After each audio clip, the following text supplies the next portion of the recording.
Welcome to the Violence and Harassment in the Workplace video. We trust that you will find it both informative and instructive. This presentation has been prepared by a consortium of Ontario school boards, the Ontario Education Services Corporation, and Behavior Management Systems.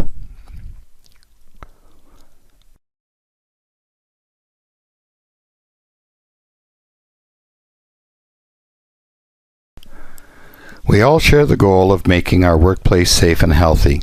The Occupational Health and Safety Act provides us with the framework and the tools to achieve this goal. Changes were made recently to add workplace violence and workplace harassment to the Act. This awareness program was created to provide all employees with information and instruction related to this new legislation.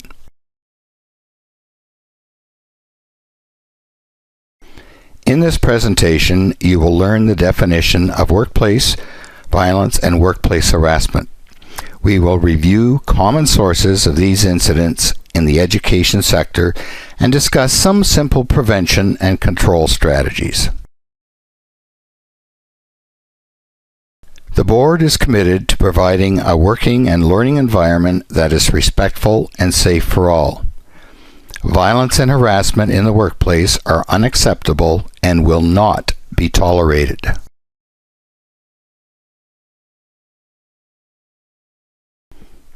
Ministry of Labour and Health and Safety inspectors enforce the Occupational Health and Safety Act and all related regulations. This now includes responding to and investigating any workplace complaints or work refusals related to workplace violence and workplace harassment. Their focus will be to ensure compliance with the Act and regulations and ensure the employer is taking every reasonable precaution in the protection of the worker. In cases of immediate risk, injury, or criminal activity, police and/or emergency services should be contacted immediately.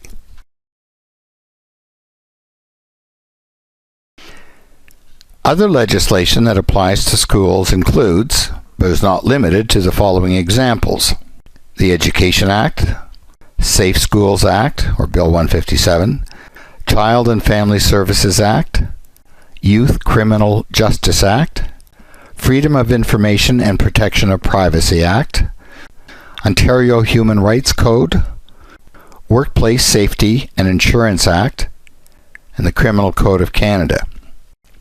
Clearly, meeting the intent of multiple legislation presents a unique challenge for our working environment. Due to the variety of individuals with whom we all may interact, our working environment lends itself to many situations in which workplace violence and workplace harassment can occur. On any given day, board staff may interact with students, parents, guardians, co-workers, community members, or contractors, to name a few. Workplace violence and harassment legislation applies to, but is not limited to, all board employees, trustees, clients of the board, parents, volunteers, permit holders, and contractors. The legislation applies while on board premises or while engaging in workplace activities at other locations. Such activities would include sanctioned social gatherings, co-curricular events, home visits, field trips, and traveling in board vehicles. Workplace harassment is now included in occupational health and safety legislation as a workplace hazard. It is defined as engaging in a course of vexatious comment or conduct against a worker in a workplace that is known, or ought reasonably to be known, to be unwelcome. This definition is broad enough to include harassment prohibited under the Ontario Human Rights Code. The only difference in this definition from that found in the Human Rights Code, which forms the basis of board policies and procedures on harassment that have been in place for many years, is the reference to a worker instead of a person. Workplace harassment, if left unchecked, can escalate, sometimes leading to physical violence. Some of the types of harassment that an employee could experience include unwelcome, intimidating, or offensive jokes, gestures, phone calls, sexual harassment, teasing, bullying, display or circulation of offensive materials or pictures. It should be noted that reasonable actions or conduct by an employer, manager, or supervisor that are part of his or her normal work function are not normally considered workplace harassment.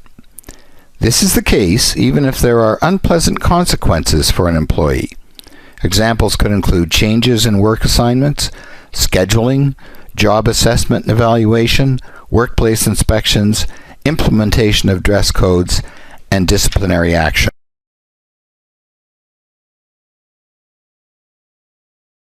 Please read this scenario carefully and watch the following video.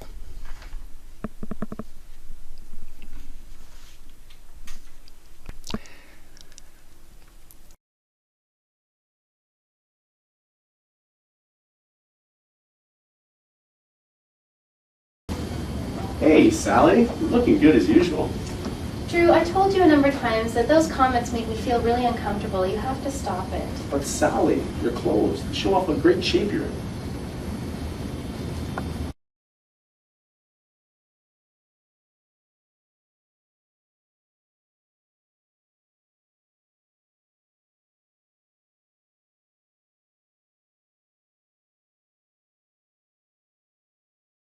Is this an example of a course of vexatious comment or conduct against a worker in a workplace that is known or ought reasonably to be known to be unwelcome? Does this scenario illustrate communication that is unwelcome, intimidating, offensive, or sexually harassing? For both questions, the answer is clearly yes. So this scenario does indeed fit the definition of harassment for both the board and the OHSA. As for your next steps, let's look ahead to consider some options. This is not a correct response. Telling him again is not going to work. You need to get him to stop. Yelling at someone only makes us look out of control. Our board policy requires supervisors to resolve these conflicts informally if possible.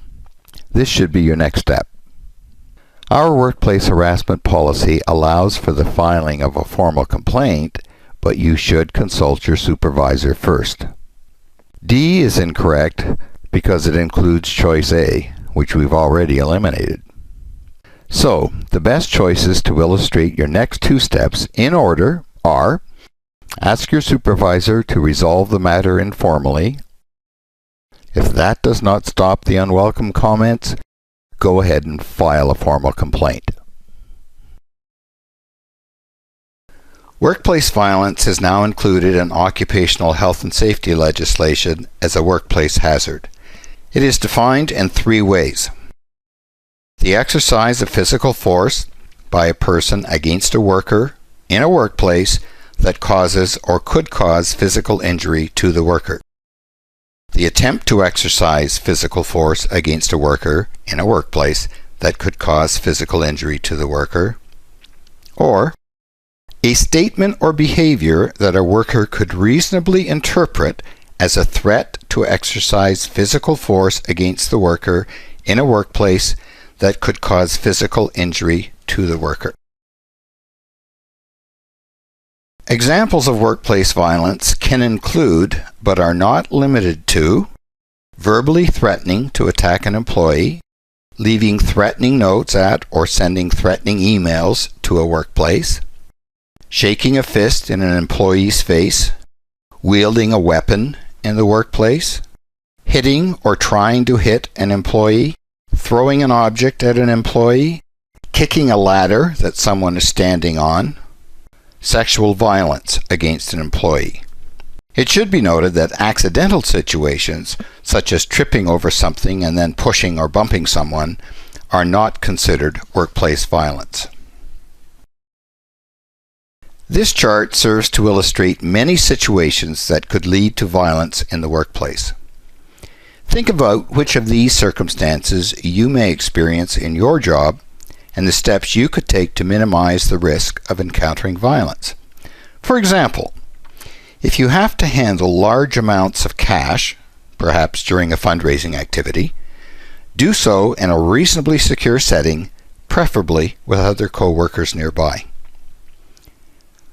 Whatever the situation, consider the inherent risks, if any, and take whatever measures you can to mitigate those risks.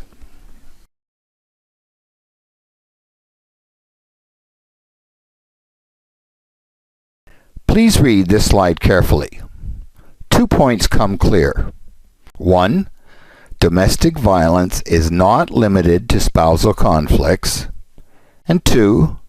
Domestic violence is considered workplace violence when it occurs at work and exposes a worker or co-worker to physical harm or injury.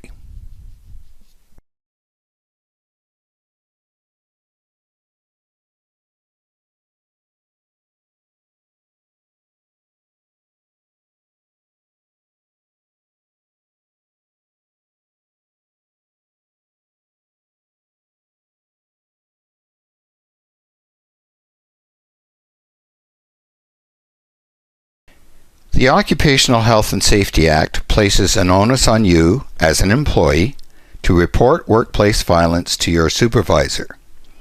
This includes informing your supervisor if you are experiencing domestic violence outside of the workplace that may create a risk of danger to yourself or others in the workplace, and informing your supervisor if you suspect that a co-worker is experiencing domestic violence outside of the workplace that may create a risk of danger to the victim or others in the workplace.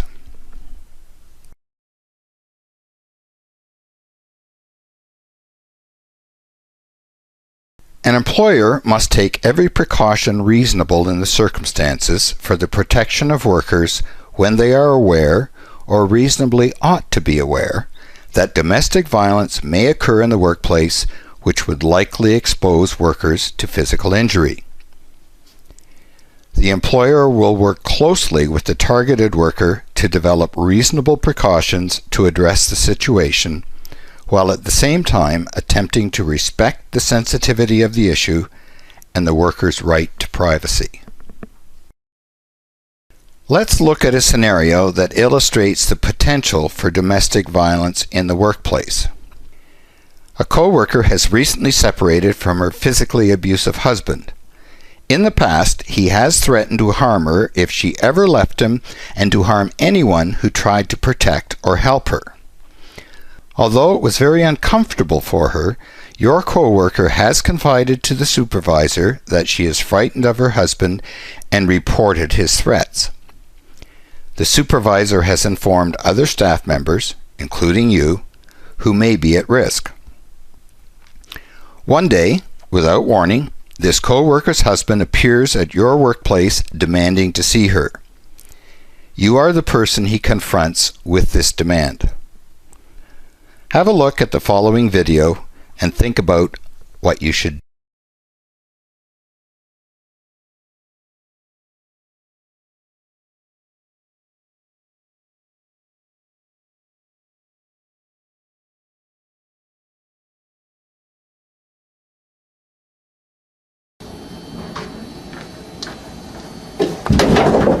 I'm Jack Smith. I want to see my wife, and I want to see her now.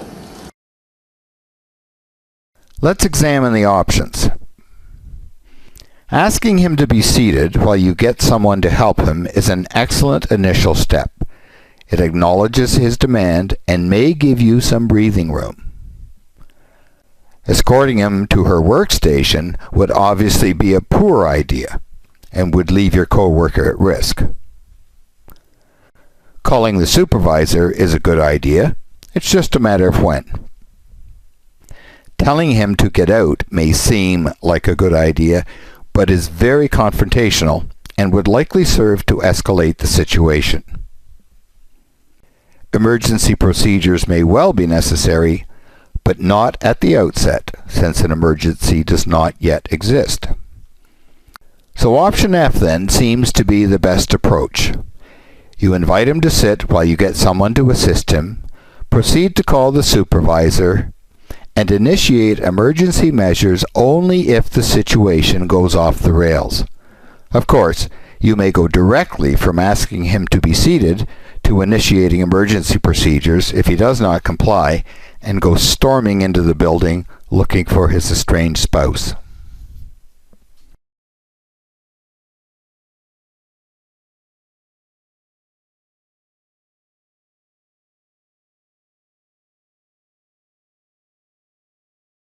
Workplace violence has been added under the provisions of the Ontario Health and Safety Act related to work refusal. As previously, however, teachers still have limited rights to refuse. If such a situation should arise, no matter what your role is, it is best to refer to the board's process for work refusals.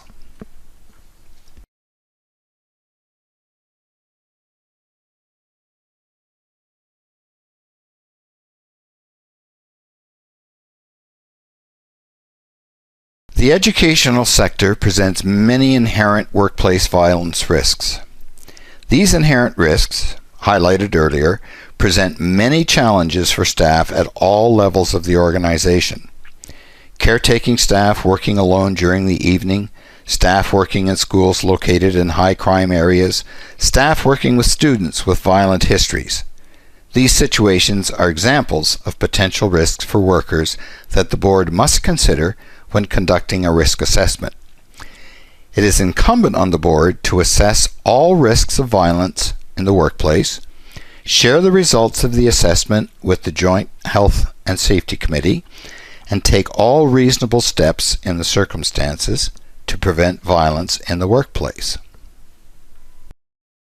It is critically important in the workplace environment that prevention and mitigation strategies are put in place. These would include risk controls and individual responses.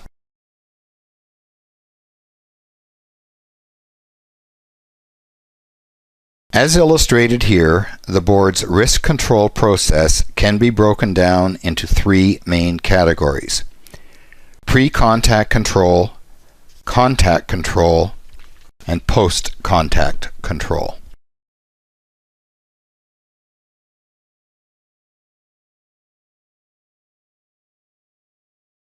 When a risk is identified and it has been determined that the potential for violence exists, the principal or supervisor, in collaboration with the employee, needs to address the risk. If the identified risk has the potential to place other staff members in harm's way, the principal or supervisor must inform those employees as well and discuss actions to deal with situations that may arise.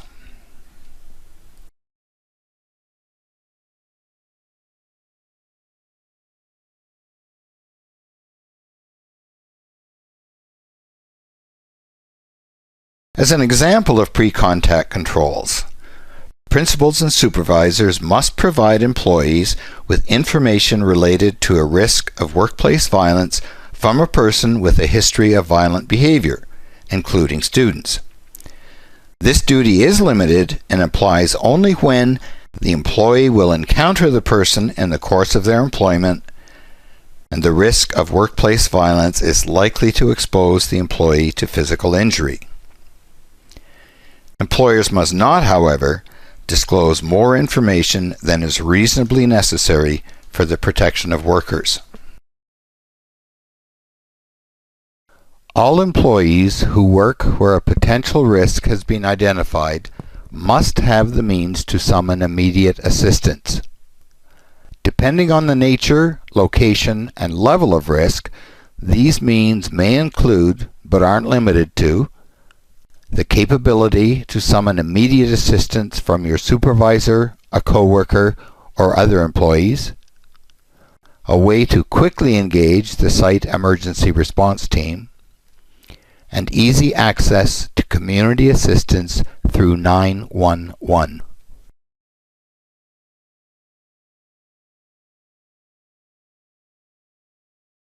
After a violent incident has taken place, the board may take a number of steps to avoid a repetition of the problem. Among others, these may include investigating the cause of the incident, putting interim measures in place, instituting longer-term measures to improve the level of safety for the employee, and ensuring needed support systems for employees are in place. Now let's consider some options, alternatives, and techniques that assist us in the prevention of violent situations, the de-escalation of aggressive behavior, and the enhancement of personal safety.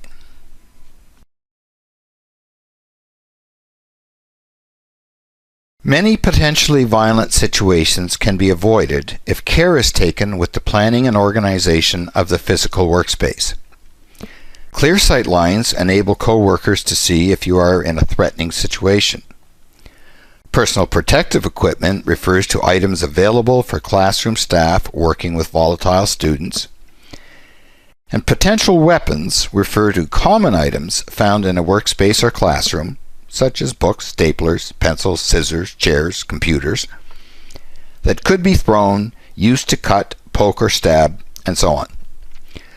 Whenever feasible, it is important to control access to such items. Effective communication systems are key components of a safe workplace. One aspect of effective communication is making every effort to inform staff of potentially volatile people with whom they will likely interact, thus improving the employee's chances of avoiding confrontation. This reasonable precaution on the part of the employer is, of course, mandated by the Ministry of Labour in the Ontario Health and Safety Act. The more tuned in you are to potential conflicts, the better able you are to see anger or aggression building and take appropriate steps to avoid or de-escalate the situation. The early warning signs listed here are a few examples of things to consider and watch for.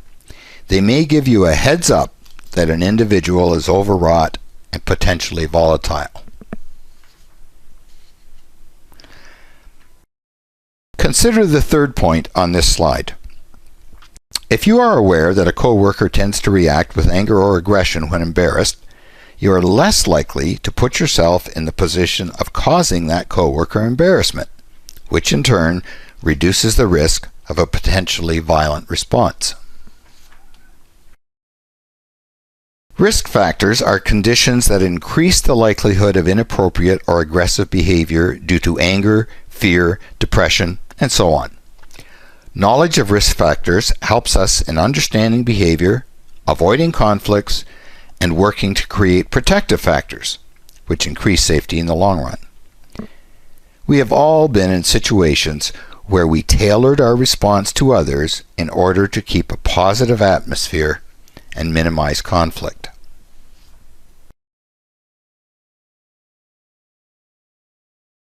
Triggers are essentially sensory events that set off reactions in individuals, often of an inappropriate nature. Proximity, for example, refers to physical distance. A student dealing with autism spectrum disorder may well become anxious or uncomfortable when someone gets physically too close, resulting in fear or anger and possibly lashing out. There are a great number of possible triggers for any individual. Knowing as many as possible will help us to avoid instigating potentially violent situations. We always want to make certain that our actions do not exacerbate the situation or trigger inappropriate responses. Sometimes, despite our best attempts at preventing or avoiding violent situations, we find ourselves in the midst of an increasingly tense circumstance. It is critically important to maintain a calm and professional approach when dealing with a potentially physically aggressive individual. This is easy to say and hard to do. It takes thought and planning. Displaying such emotions as anger, fear, or outrage will most likely escalate the situation.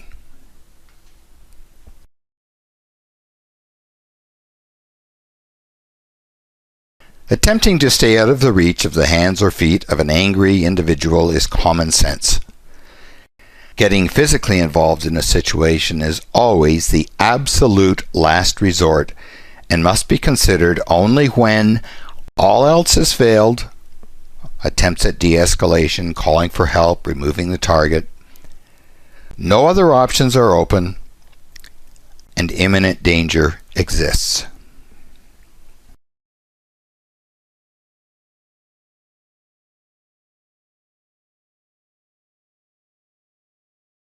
Stating reasonable limits, which leave a person with some control, does not mean handing out ultimatums, nor does it mean simply letting them do as they want. Ultimatums are seldom received well by anybody, and there are, of course, actions which cannot be condoned. A good approach is to calmly state what is required and why, and what the options are to achieve that goal. It is important to avoid meaningless cliches and confrontation. Uttering cliches indicates that you're not really listening or not taking their pain and anger seriously. The truth is, you don't know how they feel. They are already upset, and there's no reason to believe tomorrow will be any better. Confrontation, as noted earlier, simply tends to escalate things.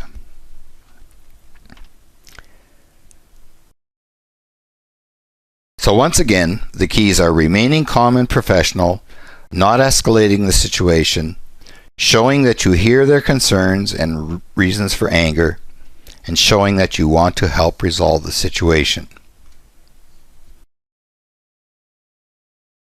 A safe supportive stance involves standing at an angle to the volatile individual, adopting a relaxed, open-handed posture, and staying beyond striking range.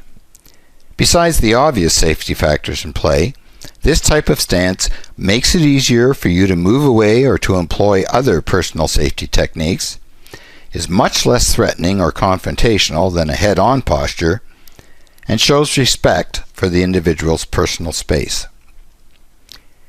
In some job settings, employees may be required to wear personal protective equipment by the board and/or the Ministry of Labour.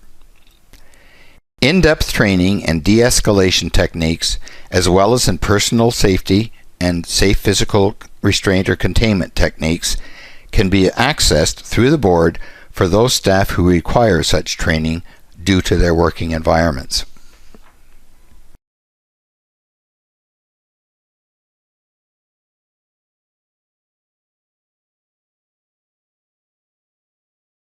In tense situations, it is best to focus on de-escalation in a calm, deliberate, and empathetic fashion.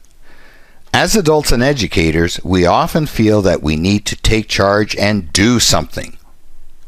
Sometimes, saying nothing and listening carefully is your best and safest approach. Please read this scenario carefully, watch the following video, and think about what happens next.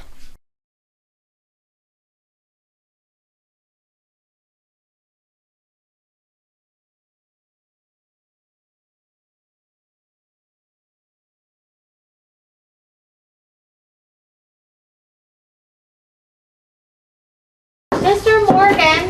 Mr. Morgan! Okay, class, time's up. Clean up whatever you're doing and go back to your seats, please. Brooklyn, it's time to clean up and go back to your desk. Brooklyn, we have to put the blocks away now and go back to your seat.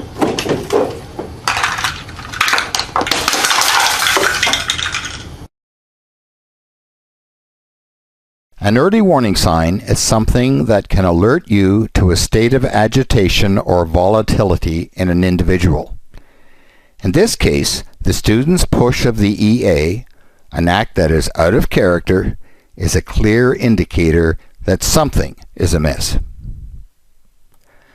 Some typical and understandable reactions could include trying to physically wrestle the blocks away, trying to physically remove the student from the blocks, raising your voice to get her attention, telling her to behave, attempting to remove her to a timeout area, and so on. Any of these actions will likely heighten tension as well as increase anger, fear, or insecurity. The net result is an escalation of the situation, which may in turn lead to a physical confrontation, thereby raising the possibility of injury for student and/or staff. A calm, supportive, professional approach is called for. More productive actions would include not taking the push personally, giving the child some space, giving her a gentle directive and a timeline to continue with the blocks, letting her know that you realize that something is bothering her and that you want to help. Remember, the goal is to calm and diffuse the situation, not escalate it to a more potentially violent level. Everyone has a part to play in health and safety in our board. This includes issues related to workplace violence and harassment. By working together to create a workplace free of violence and harassment, we can make our board a safe and healthy environment for all.